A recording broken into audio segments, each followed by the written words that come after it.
no sé qué pasó, se detuvo.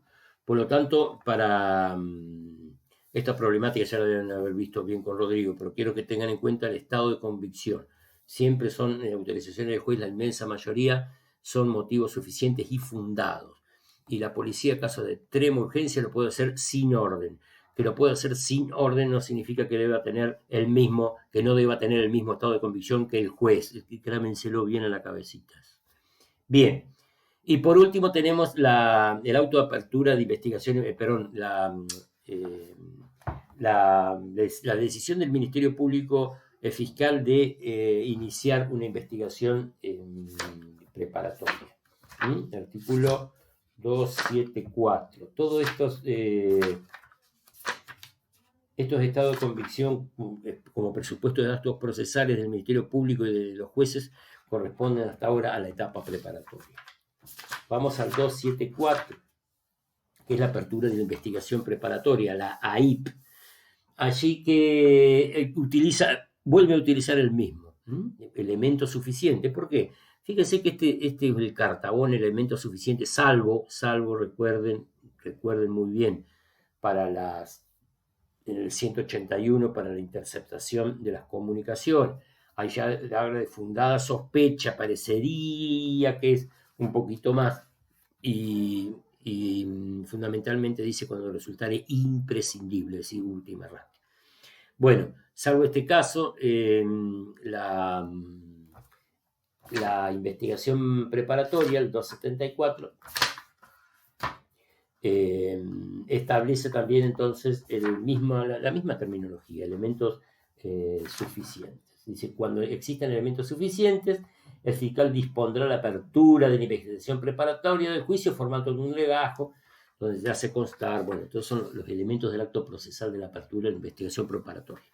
No olviden nunca, y esto quédenselo grabado, por favor, tienen que irse al 269. El 269 tiene la cápite, se llama valoración inicial.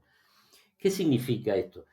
Ahí dice que dentro del plazo ordenatorio de 15 días de la denuncia o de practicada la averiguación preliminar o de iniciado de oficio unas averiguaciones preliminares, dentro de los 15 días el fiscal puede hacer 5 cosas. No puede hacer más nada que estas 5 cosas.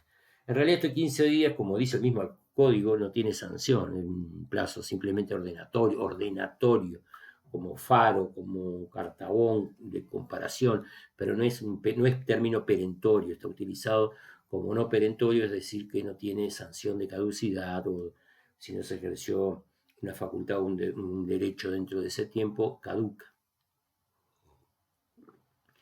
El 269 entonces le impone esos 5 elementos que lo habrán visto ya con Rodrigo, ¿no? Una de esas posibilidades es la apertura de la investigación preparatoria, que basta con los elementos suficientes. La segunda es la desestimación de la denuncia o de las actuaciones policiales. La tercera, la solicitud de aplicación de un criterio de oportunidad. Cuarto, la convocatoria de una audiencia de conciliación. Y quinto, el archivo. Ustedes, bueno, ya sabrán, ¿no?, que la desestimación es cuando el hecho no es delito, ¿no es cierto? Cuando el fiscal estima que el hecho no es delito. ¿Pero qué estado de convicción que aplicarían ustedes a la desestimación de la denuncia? Es decir, una certeza negativa, es decir, como habíamos visto, es decir, que el juez tiene, el Ministerio Público Fiscal que desestima una denuncia, tiene la certeza de que el hecho no existió, de que el hecho no es delito, o basta con la duda, o basta con la posibilidad de que no sea delito, o basta con la probabilidad de que no sea delito. Bueno, esto está muy debatido.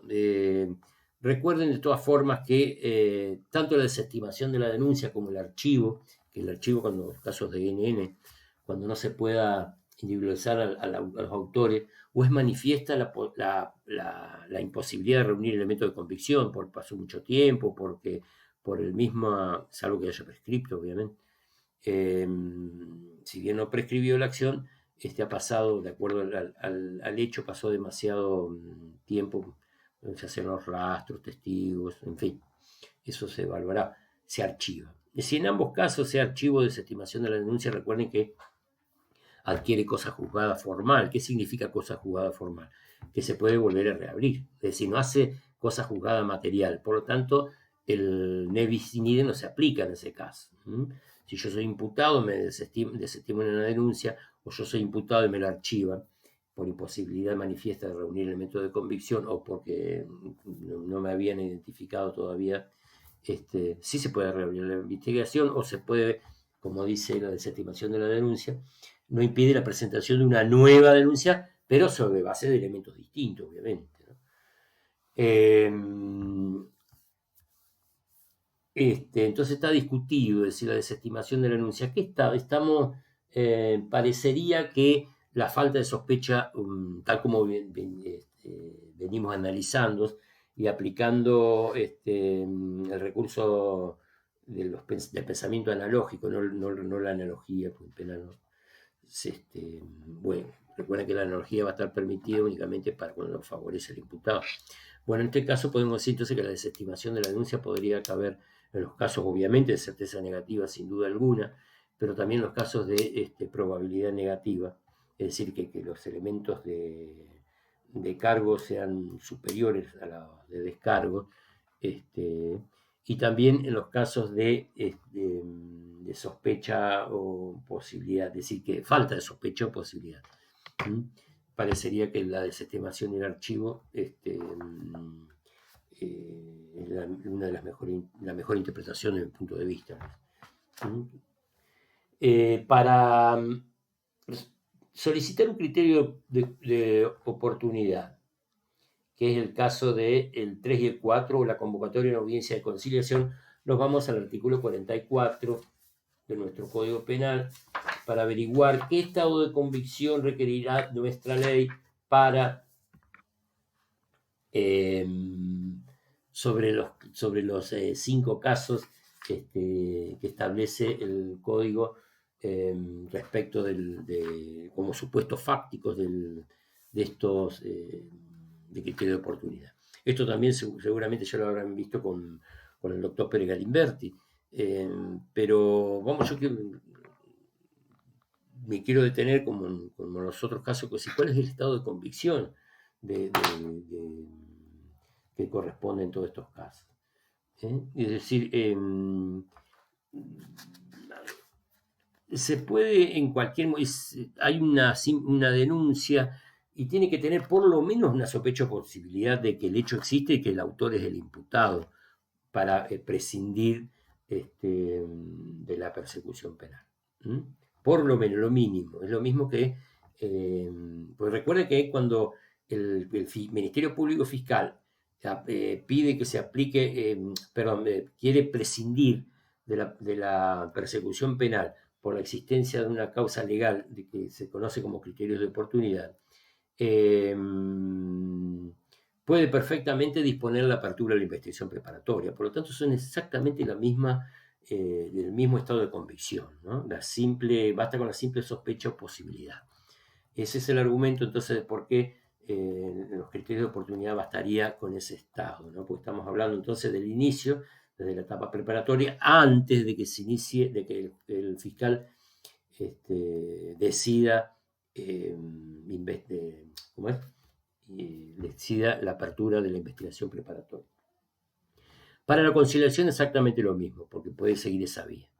Yendo un poco más adelante del proceso, podríamos tener duda con algunos otros institutos. Por ejemplo, la suspensión del juicio a prueba. La suspensión del juicio a prueba, ¿qué estado de convicción tiene que tener el juez? Porque la ley de fondo, como la ley procesal, no establecen expresamente probabilidad, no establecen, como puede ser, por ejemplo, la aplicación, si usted, está bien que no es un mecanismo de simplificación, después vamos a verlo bien, la naturaleza del tan mentado hoy juicio abreviado que se ha puesto de moda.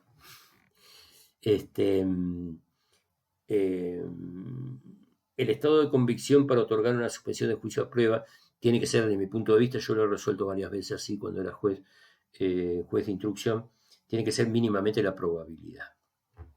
No basta con la simple posibilidad o sospecha, porque si no, bastaría simplemente que el poderoso entonces consiga algún vulnerable para que mediante dinero se haga cargo de un hecho, ¿no? Entonces, fíjense en la película El secreto de sus ojos, no, El secreto de sus ojos no, que actuaba Darín también, pero famosa, bueno, no me acuerdo cómo se llama.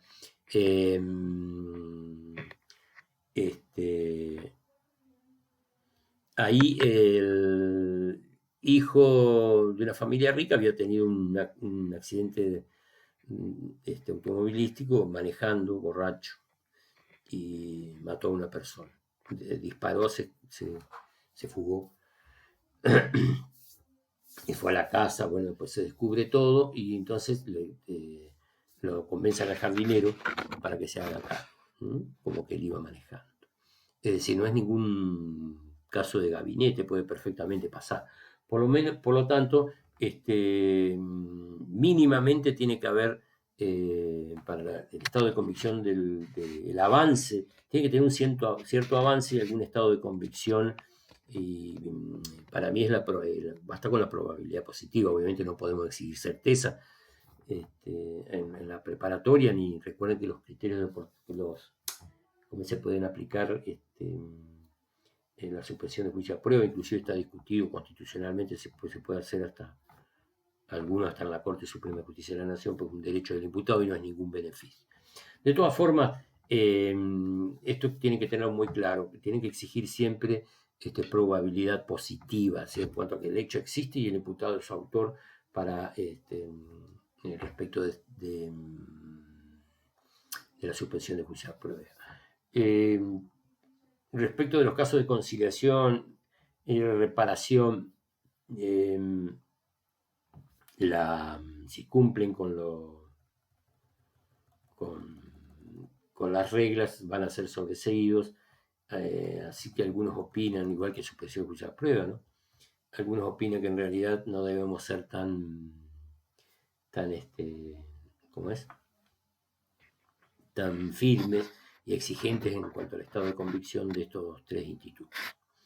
Bien, en cuanto a la probabilidad, habíamos hablado de probabilidad positiva y negativa. El ejemplo típico, recuerden, después vamos a ver en la próxima clase, cuando empecemos todas las medidas de coerción, vamos a ver que supone también los estados de convicción. Lo vamos a tratar junto con cada medida de coerción, a su vez que cada medida de cautelar requiere un estado de convicción, lo que vamos a ver después en la próxima clase. Continuemos entonces con el grado de convicción de las decisiones judiciales y de los ministerios públicos, que van a ser la motivación, ¿no? Es la motivación, el fundamento, la motivación. Debe indicar precisamente artículos 25 de nuestro Código Procesal Penal, de memoria, por favor, de memoria. El artículo 25 es expreso, ¿no? Todas las decisiones judiciales, salvo las de mero trámite, obviamente, deben ser motivadas con adecuada fundamentación lógica legal e indicarán el valor asignado a cada medio de prueba. Fíjense que la misma exigencia rige para las conclusiones y los requerimientos de los acusadores, pero el valor asignado a cada medio de prueba, la fundamentación lógica, ¿sí? Eso se exige no solamente para la sentencia, ojo con esto. Por eso yo quiero hacerle hincapié, y es muy importante estos estados de convicción de los distintos actos procesales, ¿no? Vamos a ver un ejemplo de probabilidad positiva. Los ejemplos casi clásico y el básico es, por supuesto, bueno, como medida cautelar, vamos a ver como medida de coerción la prisión preventiva, ¿no? Vamos a ver que el Código Procesal Penal exige una probabilidad.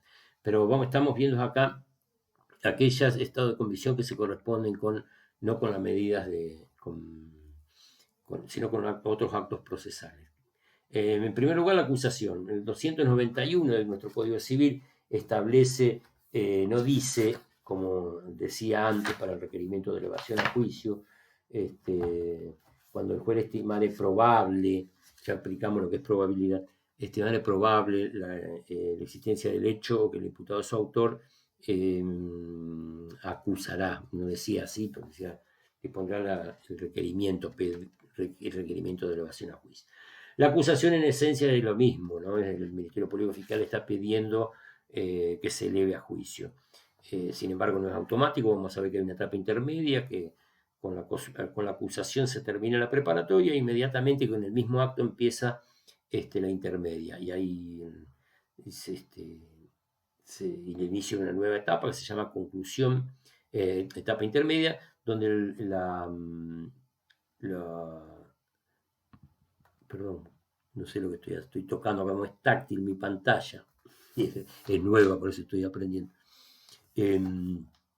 Digo que el objetivo central de la segunda etapa, no ya de la preparatoria, sino de la intermedia, es controlar la acusación, es decir, efectuar un control sustancial y un control formal de la acusación. Es decir, para evitar que llegue a juicio cualquier cosa, es decir, para que los juicios sean serios, los hechos realmente que tengan algún viso de... Entonces, por eso se exige la probabilidad en la acusación. También en la ampliación de la acusación durante el debate, recuerden el artículo 322 que ya le expliqué.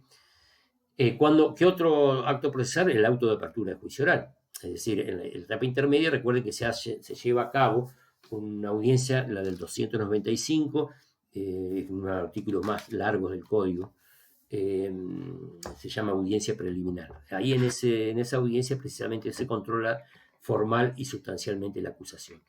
En caso de que el juez le dé la razón al defensor, puede dictar el sobreseimiento por cualquiera de las causales establecidas en el artículo 285, que es el que regula el sobreseimiento. En cambio, si le da la razón al Ministerio Público Fiscal, y si en la audiencia preliminar se llega a la conclusión, después de escuchar a las partes, inclusive de probado algunos elementos, como lo van a ver ustedes en qué sucede en la audiencia preliminar.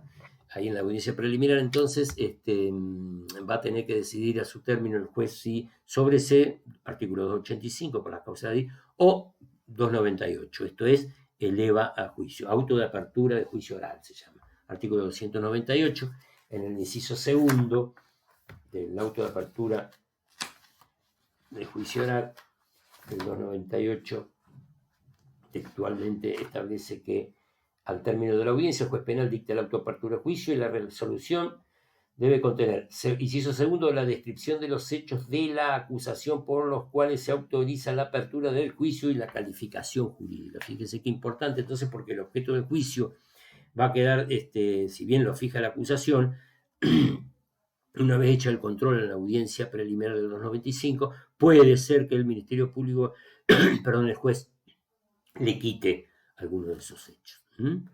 Directamente le quite y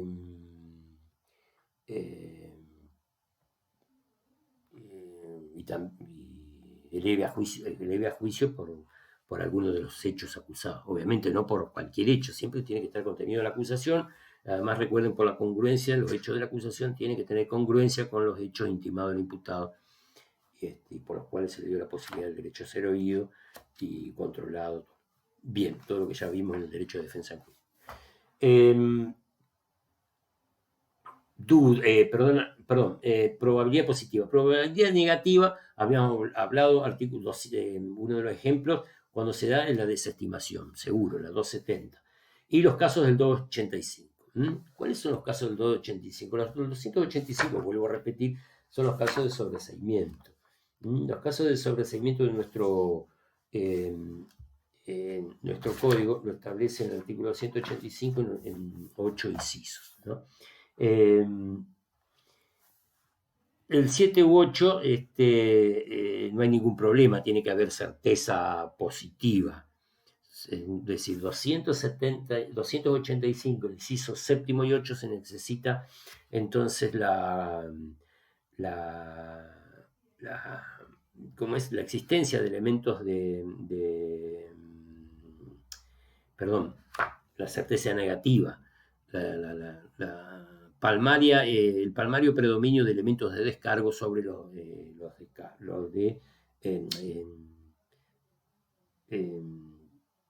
la preeminencia de los elementos de descargo. Prácticamente no existen de los elementos de descargo tiene que haber una certeza de que el hecho no existió, o de que el hecho no es delito, o de que el que viene como imputado no es su autor, o de que existió una causa de atipicidad, de justificación o de inculpabilidad.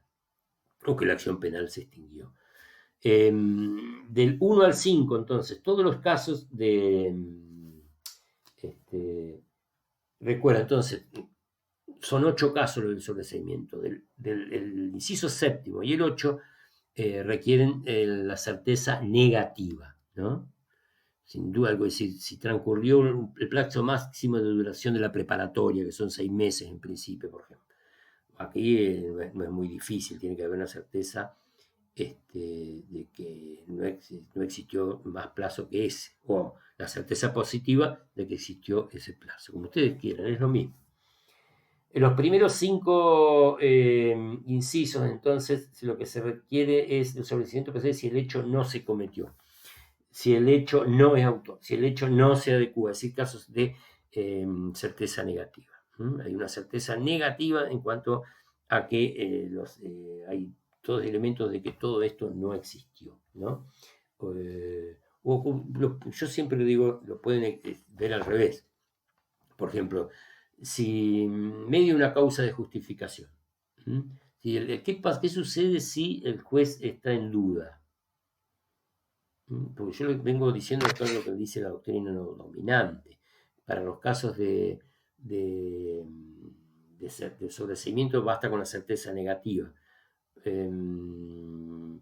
Y sin embargo, se olvida que muchas veces el indubio pro reo, en nuestro código y nuestra constitución, expresamente establece, recuerden, establece el indubio pro reo. El indubio pro reo es del mandato de que en caso de duda debe estarse siempre en lo más favorable al procesado.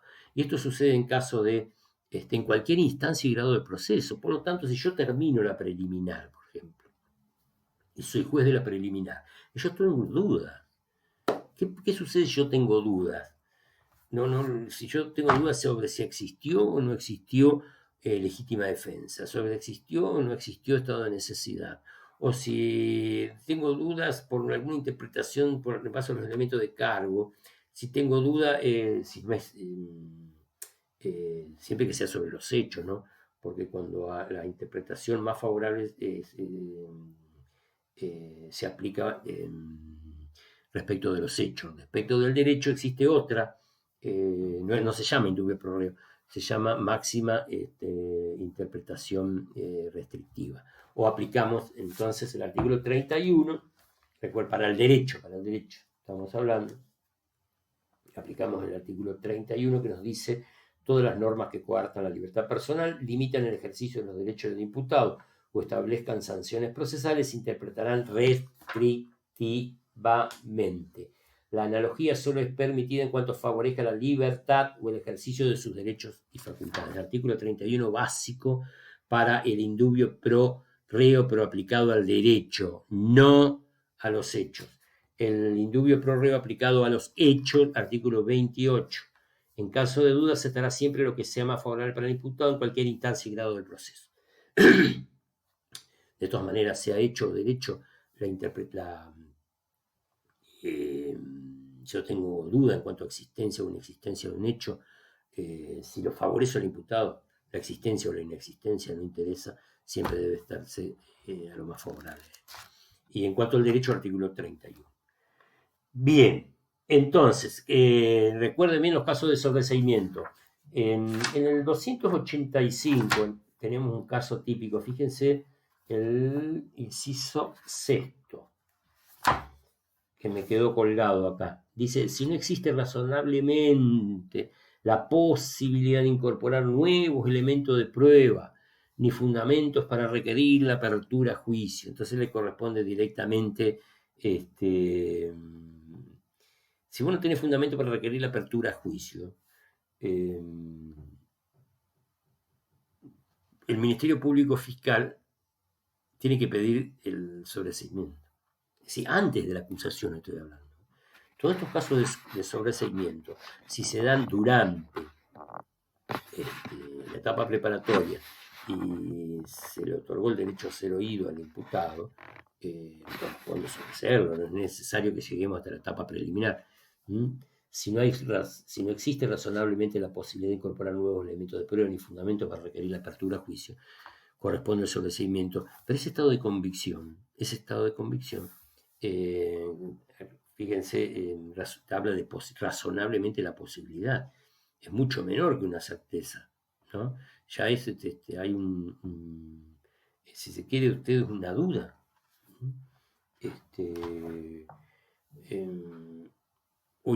Ni fundamentos para requerir la apertura a juicio significa que no existe probabilidad, o que existe probabilidad negativa. Esos son los dos casos del inciso sexto, entonces. Se puede aplicar la duda, y en el segundo párrafo, ni fundamento para requerir la apertura a juicio, la certeza, la probabilidad negativa. Bien. Y por último, bueno, la certeza positiva, que está, bueno, la sentencia condenatoria, el caso típico, ¿no? Artículo 7º y el 329, el artículo 7 del Código Procesal Penal, en forma contundente establece que el estado de inocencia no se puede destruir sino por una sentencia fundada hasta que todos deben ser tratados como inocentes hasta que una sentencia, hasta que haya una declaración de culpabilidad fundada en pruebas legítimas que le acrediten a la culpabilidad indudablemente, esto de fuera de toda duda. El 28 establece, repite allí, que en caso de duda debe estarse siempre lo más favorable. Digamos que la sentencia condenatoria, el Estado va a tener un título para enjaular a una persona. El estado de convicción que se necesita en un Estado de Derecho es cualquier estado, la certeza positiva. Cualquier estado de convicción distinto a la certeza positiva, por mandato constitucional, lleva a la absolución del imputado. Bien, los casos de desestimación, certeza positiva. Fíjense, hay un caso de, yo lo anoté acá, 271, el caso de archivo. Parecería por la terminología que utiliza el código, que el 271 en ese caso está exigiendo una certeza positiva, porque nos dice que si no se pudo individualizar el autor o partícipe, es el primer caso de archivo. Y el segundo dice cuando sea manifiesta la imposibilidad de reunir elementos de convicción, o no se puede proceder. Bueno, no se puede proceder, obviamente que tiene que haber una certeza positiva. No se puede proceder en un caso de cuando son instancia privada, por ejemplo, o cuando tiene defueros el imputado. Cuando sea manifiesta la imposibilidad de reunir elementos de convicción. Algunos exigen acá también una certeza positiva en cuanto a la existencia del hecho y participación y la intervención del imputado. Es decir, tengo que tener una certeza, porque ya estamos en los primeros tramos, ¿no? Por eso se habla de, sea manifiesta la imposibilidad de reunir elementos de convicción. Está hablando de una certeza, ¿cómo es? Negativa, perdón. Yo le puse positiva, que no es negativa. Sí, porque yo tengo que tener para desestimarla tengo que tener una certeza negativa, es decir, pues si yo tengo la certeza positiva, en cuanto a, ya no voy a desestimar, lo que voy a hacer es certeza positiva es mucho más que posibilidad y sospecha, y con la simple posibilidad de sospecha el Ministerio Público Fiscal puede decidir investigar, puede decidir la investigación preparatoria. Bien, este es el cuadro general más o menos. Usted tiene que retener los conceptos del estado de convicción y ejemplos de distintos actos procesales, que después lo vamos a repasar bien en una clase donde ustedes pueden hacer todas las preguntas que requieran. Bien, vamos entonces a pasar a detener aquí la grabación por cuestiones de pesaje, no de pesado por el profesor, y seguimos.